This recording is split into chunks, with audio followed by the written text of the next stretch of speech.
ஞாபகம் இருக்கா? முதல்ல நம்ம குழந்தைய வீட்டுக்கு கூட்டிட்டு வந்தப்போ, நம்ம எல்லாருமே ஒரு அவசரத்துல தான் இருந்தோம். எப்போ இவன் நடப்பான்? எப்போ பேச ஆரம்பிப்பான்? எப்போ நைட்டு ஃபுல்லா தூங்குவான்? அப்படின்னு அந்த நாட்களையே எண்ணிட்டு இருந்தோம். இந்த கஷ்டம் எப்போ முடியும்னு காத்துட்டு இருந்தோம். ஆனா, காலம் ஒரு திருட மாதிரி. ஒரு நாள் நீங்க உங்க குழந்தைய கடைசி முறையா இடுப்புல தூக்கி வச்சுட்டு கீழே இறக்கி விடுவீங்க.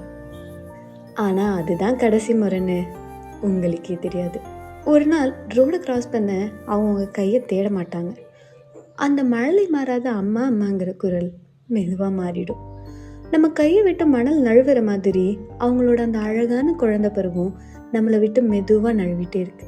ஒவ்வொரு மைல் ஸ்டோனும் ஒரு செலப்ரேஷன் தான். ஆனால் அதில் ஒரு சின்ன பிரிவும் இருக்கு. அவங்க ஒவ்வொரு இன்ச் வளர்றப்பவும் அந்த பழைய பிஞ்சு குழந்தைய நம்ம கொஞ்சம் கொஞ்சமாக இழந்துட்டு வரோம்.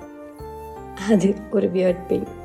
அவங்க வளர்றதை பார்த்து பெருமையாக இருந்தாலும் நேத்திருந்து அந்த சின்ன குழந்தைய மனசு தேடுது. நம்ம தான் அவங்களுக்கு உலகம்னு நினச்சிட்டு இருப்போம். ஆனால் அவங்க வெளியே அவங்களுக்கான உலகத்தை மெதுவாக செதுக்கிட்டு இருக்காங்க. இன்னைக்கு தூக்கம் இல்லாமலோ வீடு குப்பையாக இருக்கிறதாலையோ நீங்கள் கோவப்பட்டால் ஒரு நிமிஷம் யோசிங்க. அவங்கள இன்னும் கொஞ்சம் நேரம் இருக்க நினச்சிக்கோங்க. வீடு அழுக்காகவே இருக்கட்டும், அந்த ஃபோனை ஓரமாக வச்சுட்டு அவங்களோட அந்த சின்ன விரல்களையும் கண் இமைகளையும் ரசிங்க. ஏன்னா ஒரு நாள் இந்த குப்பையான தருணத்துக்காக நம்ம ஏங்குவோம். அவங்க சீக்கிரம் வளர்ந்துடுவாங்க.